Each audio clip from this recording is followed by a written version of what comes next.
Okay, hi, welcome everybody. So tonight, tonight I felt like Jesus wanted to invite us into a deeper level, or maybe even initial level for you guys, but a deeper level at least, of choosing Him. Will you choose Him? Will I choose Him? Will we choose Him? Will you choose Him? Will you choose Him today? Will you choose Him in the next moment? Will you choose Him tomorrow? Will you choose Him next week? Will you continue to choose Him until the very end, because we're called to persevere until the end? Will you continue to choose Him? The first choice wasn't enough. The first choice was when many of us, if we're in that place, stepped in and kind of probably unknowingly were like, I think I kind of know what I'm getting myself into. I just remembered actually a little diagram that we teach in school called the Dream to Destiny Continuum, and we would call that, I think we call it unconscious incompetence. Is that correct for anyone who's been in that class? Okay, so we're at the stage of unconscious incompetence where basically we're blissfully aware that we don't know anything. So we're like, yes, I love you, Jesus. You're amazing. And honestly, that's the best thing ever, right? We've just stepped into relationship with the one who made us, the one who loves us, the one who knows us. And we're like, I see you, Jesus. I see that you're real. I love you. I want to follow you. I want to give you my life. And we step into this relationship. But we don't always maybe recognize at that point what we fully said yes to, what we fully signed up for, and then it continues to develop all the way along the way, right? And He gives us what we can handle, so it continues. And then we step in a bit further, and it continues. And with these lights, I really hope I'm not going to fall off the stage, but it continues. Stay back. It continues in this whole lifelong journey that happens. Turn with me quickly to Luke 14, because this might have been where many of us started, and honestly, we never move on from this point. This is the lifelong journey with Jesus. But this might have been some of our initial considerations, or we may never have thought of any of this stuff in the beginning. So in Luke 14, verse 25, the cost of being a disciple, it says, "Now large crowds were going along with him, and he turned and said to them, 'If anyone comes to me and does not hate his own father and mother and wife and children and brothers and sisters, yes, even his own life, he cannot be my disciple. Whoever does not carry his own cross and come after me cannot be my disciple. For which one of you, when he wants to build a tower, does not first sit down and calculate the cost to see if he has enough to complete it?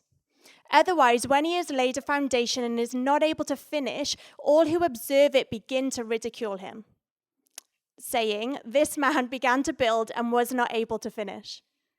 Or what king, when he sets out to meet another king in battle, will not first sit down and consider whether he is strong enough with 10,000 men to encounter the one coming against him with 20,000?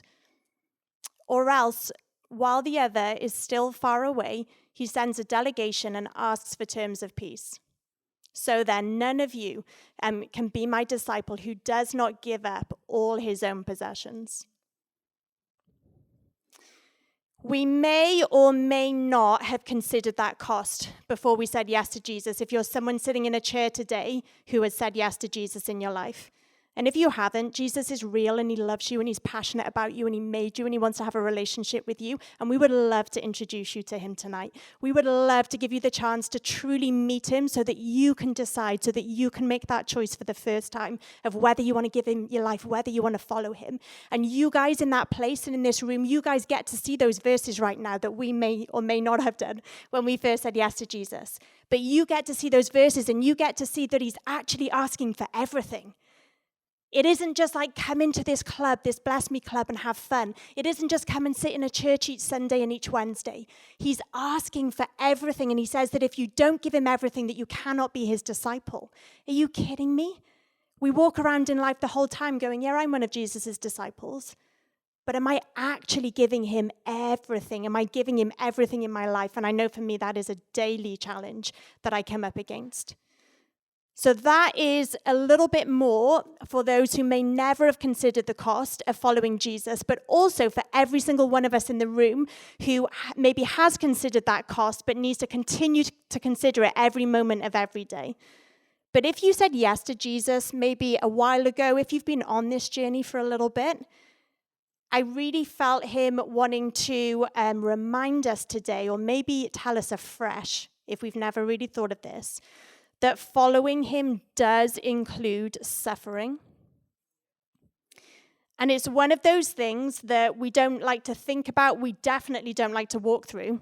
It's hideous. It's horrible. We can fill in the blank with any of those horrible words. But we're actually promised persecution and suffering if we want to live a godly life and if we want to follow him. And Jesus is coming back. He is coming back. This is critical. This is life and death. He's calling us to follow him until the end.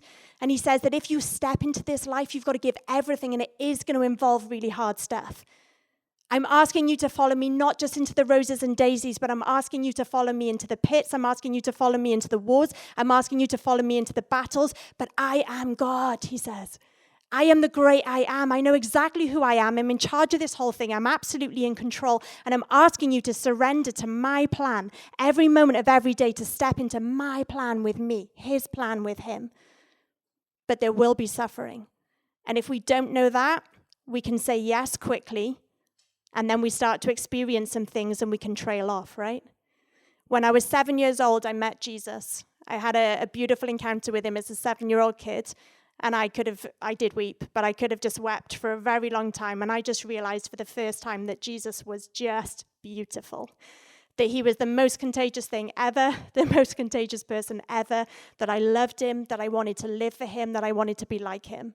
And then from 7 to 17, kind of just didn't really know what I was doing, honestly, in life, and kind of just trundled along. Then when I was 17, I went to the Czech Republic on my first mission trip, and I stepped into this brand new state, this brand new situation of just seeing the absolute realness of God more than I had ever seen in my life. He was real. He is real. And he answered the most phenomenal prayers for us. He met people in the most crazy ways. I saw these crazy things in front of me. And I'm not even talking about, healings and whatever, but I'm talking about people meeting Jesus. Saw these most wonderful things in front of us. And I knew that he was real, and I had to give my life to him. So I went back, I went on a trip, one of the final school trips, and I just started being passionate again for Jesus as I had been when I was 7 years old, and I was so sad that I had lost that. And I sat next to this girl, and I started telling her about Jesus, and do you know that he's real? And she just looked at me, and she said, how can you know the best thing that is possibly out there, and you've never told this to me? And then I went to university, and I was like, Jesus, I'm so sorry that I didn't share you with my friends all the way through high school. But now I'm going to live a new life. I want to give my life to you. And if I suffer persecutions, if people laugh at me, whatever it is, in our Western world versions of this, I want to do that because I know that you're real. And I want people to know about you. So I went in and we saw amazing miracles again. We saw people from every single religious background, cultural background, deciding to follow Jesus in their lives from a group of us. And then when I was 27 and had a bit of a life breakdown, and then when I was 37 and had another bit of a life breakdown, those moments all came in and they tested again and again and again. What am I actually going to believe? Who am I going to trust? Who am I going to follow? Who is actually real? And in those moments when I used to sing the song, blessed be your name, in the chorus, you give and take away, you give and take away. But I'll still choose to say, blessed be your name. Suddenly words changed in their meaning. And of course, we don't get our theology from those songs. But I remember the moment when I was 27 years old after that first life breakdown. And I went to a conference and they were singing that song. And suddenly this song that had just been church, that had just been religion, that had just been a nice melody to me before, suddenly was real. And I was like, wow, you are a God who can give and take away. You're a God who can do whatever you want. But you love us. And you're for us. And I want to be for you with every part of my being. And I don't know what that looks like. And I don't like it right now. And I might not like it at times. But I want to become a person who can be that. When I was 15 years old, I decided, and you can laugh at this if you want, but I decided this was my life plan, I was going to go and live in a jungle, and I was going to teach people about Jesus, I was going to learn their language, scribe the Bible into their language, live in a mud hut, do all those things. If you know me, you actually can laugh, because I don't even like spiders. But anyway, but it was this burning passion inside of me because I wanted the world to know Jesus. And the only reason I'm sharing these things is because I think you guys have got lots of similar stories, lots of similar desires and passions inside of you. And I believe Jesus wants to wake us up to those things again tonight. I decided that I wanted to give my life for Jesus, even if it meant martyrdom. Now, that sounded wonderful at 15. That now, since going through a few little things that are nowhere near that, I've complained along the way, I've struggled along the way, I've been like, okay, change the plan, okay, let's just lessen that whole thing, maybe that one, But my prayer still is, I want to become a person who could do that. Not that I ever will, who knows what will happen for any of us, right? But that I want to become a person who could give everything for him, that could walk through any suffering, any martyrdom, any laying our life down, any choosing him, any loss of our own desires, our own passions, our own things. I want to be a person, and I believe that many people in this room do, who could do that. So it's like, Jesus, would you help us? We cannot do this without you. We cannot be those people who would walk through the fires without you. But with you, everything is possible. And would you change us on the inside, right to the core of our very being, so that we would be the kind of person who would give every part of our life for you? This is what we are called into. 1 Peter 3.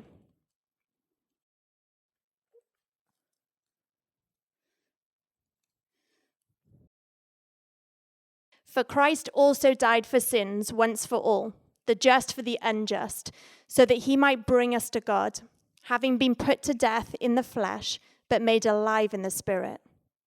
It's awesome to be told again what he's actually done for us, right? It disappeared. In which also he went and made proclamation to the spirits now in prison. Okay. I think we're going to jump. Okay, I'll keep going with you now for now. Okay. Verse 3. Okay. Therefore, since Christ has suffered in the flesh, arm yourselves also with the same purpose, because he who has suffered in the flesh has ceased from sin, so as to live the rest of the time in the flesh, no longer for the lusts of men, but for the will of God. For the time already past is sufficient for you to have carried out the desire of the Gentiles, having pursued a course of sensuality, lust, drunkenness, carousing, drinking, parties, and abominable idolatries. In all this, they are surprised that you do not run with them into the same excesses of dissipation, and they malign you. But they will give account to him who is ready to judge the living and the dead. For the gospel has for this purpose been preached even to those who are dead, that though they are judged in the flesh as men, they may live in the spirit according to the will of God. The end of all things is near. Therefore be of sound judgment and sober spirit for the purpose of prayer. Above all, keep fervent in your love for one another, because love covers a multitude of sins. Be hospitable to one another without complaint. As each one of you received a special gift, employ it in serving one another as good stewards of the manifold grace of God. Whoever speaks is to do so as one who is speaking the utterances of God. Whoever serves is to do so as one who is serving by the strength which God supplies, so that in all things God may be glorified through Jesus Christ, to whom belongs the glory and dominion forever and ever. Amen. Beloved, do not be surprised at the fiery ordeal among you, which comes upon you for your testing, as though some strange thing were happening to you. But to the degree that you share the sufferings of Christ, keep on rejoicing, so that also at the revelation of his glory you may rejoice with exultation. If you are reviled for the name of Christ, you are blessed, because the Spirit of glory and of God rests on you.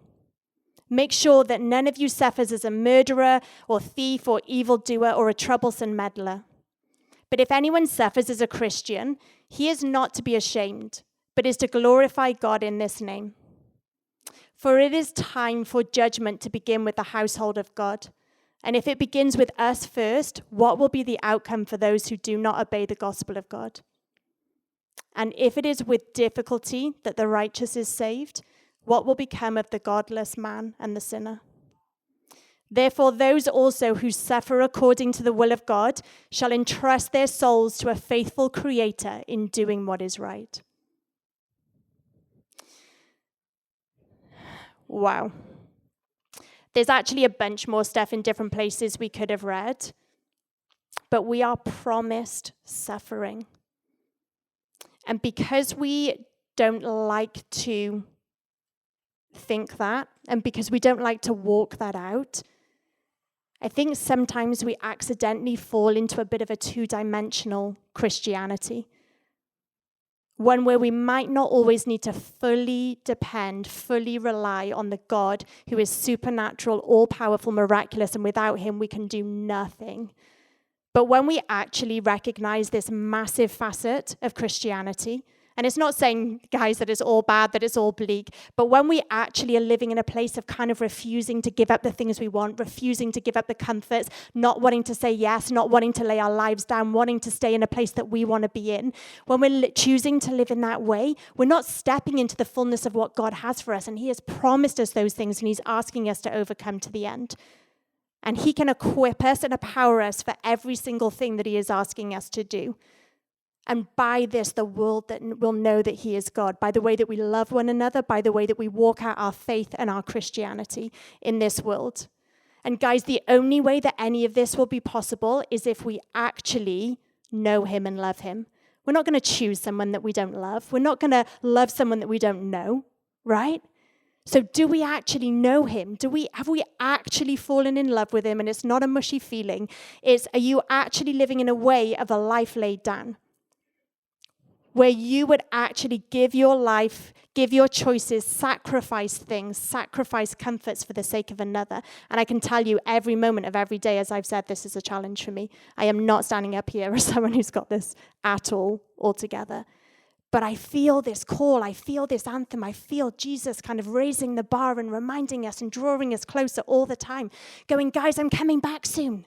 I'm coming back, and I'm calling you to walk faithfully to the end, to win the good fight, to consider the cost, not just when you first said yes to Jesus, but every moment of every day. Are you willing to count the cost? Are you willing to say no to yourself? Are you willing to deny what you actually want and live for in your life if he's asking for something different? And it's so hard, but he's God, and he can enable us, and he's good. And he knows exactly what we need. He absolutely has the exact best thing in mind, even when we think it's the very opposite. And it doesn't make sense a lot of the time. I think we could agree with that as a church body together, right? It might not make sense to us right now. But do you know him? Have you decided that you love him? And are you willing to make a choice for him in your life? Again and again and again, filled with the entire power of God, because he's real. And he loves you, and he wants this world saved. He's on a mission to save this world, and us holding back these things is stalling that mission a lot of the time. Now, he's bigger than all of that. He can still do amazing things. But are we actually playing our part in this mission? Or are we hindering it by our choices? Guys, this is so difficult. This is so big. I can even feel a little bit of it in the room right now. We would want to shut down. We would want to shut off because it just seems too out there. It's just like my dream of going and living in a jungle. It just seems so out there that it's like, oh, yeah. You know, maybe just one day I'll just open my eyes and wake up and be like, ta-da, I've become a person who could go and live in a jungle and do crazy things. It's not going to happen. I can promise you. And Jesus is so amazing, because I just thought with lots of things in life that you kind of just said it, prayed for it, asked it, wanted it, kind of happened, very wrong Christianity. But he has been so gracious and so kind, and with many things, he's heard my prayer and he's answered it, but he's answered it in a very different way to I thought. He's like, oh, okay, you want to do that? Okay, we're going to start to take you on a journey over here then. I remember a time of house-sitting the Divine's old house and walking back to campus one day and being like, Jesus, I love you so much, and I love this, that I get to stay in a lovely house, and I don't have to be in community housing for a minute, and this is so wonderful. And he's like, that's great. I'm really glad that you're happy right now. But do you remember that you wanted to go and live in a jungle and potentially die for me? And I'm like, oh, example after example after example, where actually my old nature human choice would choose one thing, but he's asking me, I'm not my old nature again. anymore. I've been born again. You've been born again. And of course, we're being made new and new and new the whole time. But you've been born again, born of God. And we're either born of God or we're born of the enemy. What seed is inside of you? There's only two ways. And whichever way that you are, and you can decide tonight. And if you don't like the decision you've already made, you can decide afresh tonight, and you can decide again tonight. But if you're born of God, if you're made new and being made new, then everything is possible and our sight changes. We suddenly want to please him. We suddenly have got a new perspective. We suddenly see life in a different way. You want me to do that, Jesus? It doesn't sound like it makes any sense, but okay, because I know you and I know that you're amazing, and it sounds bizarre, but I'm with you in this whole thing. Or at least I'm willing to try. I'm willing to walk with you and see what happens along the way. Do you know him? Do you love him? Will you choose him again today? So all I want to do right now, and it isn't an all, it's life and death again. Every one of these moments for us is life and death. But I want to invite you guys to the altar. And when we get there, we'll just have pastors just coming behind you and just praying for any that you feel led to pray for. But I just want to invite you guys to the altar and just to have a fresh moment with the Lord. I would suggest that we start with repentance. But just to have a fresh moment of decision with the Lord, because honestly, we never stop deciding, we never stop choosing in our life of Christianity. A life laid down. Who are you worshiping today? Are you worshiping God or are you worshiping Satan? If we're worshiping ourselves, it's on the negative side, in that same category. Who are you giving your life for today? Jesus or somebody else? What's most valuable today? Treasure in heaven with Jesus or something in this world? Friendship with this world is hatred towards God. And guys, we know, every one of us knows that this is difficult stuff. Every one of us knows that it would be easier to shut down right now. But I beg you to come closer. I beg you to come in, spiritually speaking and physically. And that you would come and make a fresh decision with him today, that you would just start in a place of repentance and say, Jesus, wherever I've been up until now, I want to start afresh today. That on this day, August the 11th, 2021, I want this to be a watershed moment in my life that does not stay in the church building, but continues for every moment of every day beyond here. I want to be changed. I want the inside of me to be changed, to be different all the way 100%. And I ask that for me, Jesus. Jesus, there is so much selfishness in me still. There is so much sin in me still, where I want my way and my comforts, and I'm so sorry. And I don't want to be that way anymore. And I'm asking that you would empower me and each one here in this room to change by your transformation power, by your realness, by your goodness. Because you know us and you love us and you've chosen us. You first chose us. You first loved us. And in response to that, we want to make fresh decisions for you today, Jesus. Every person in the room gets to make your own choices, 100% up to you. But he's drawing us closer by his loving kindness. Thanks for watching the Father's House Orville YouTube channel, but don't stop there. We'd love you to subscribe to our channel so that you never miss a live service or a video. Help us spread the message of Jesus by sharing this video with your friends. You can also support the Father's House financially by clicking the Give button. Thanks again for watching today, and we hope to see you again soon.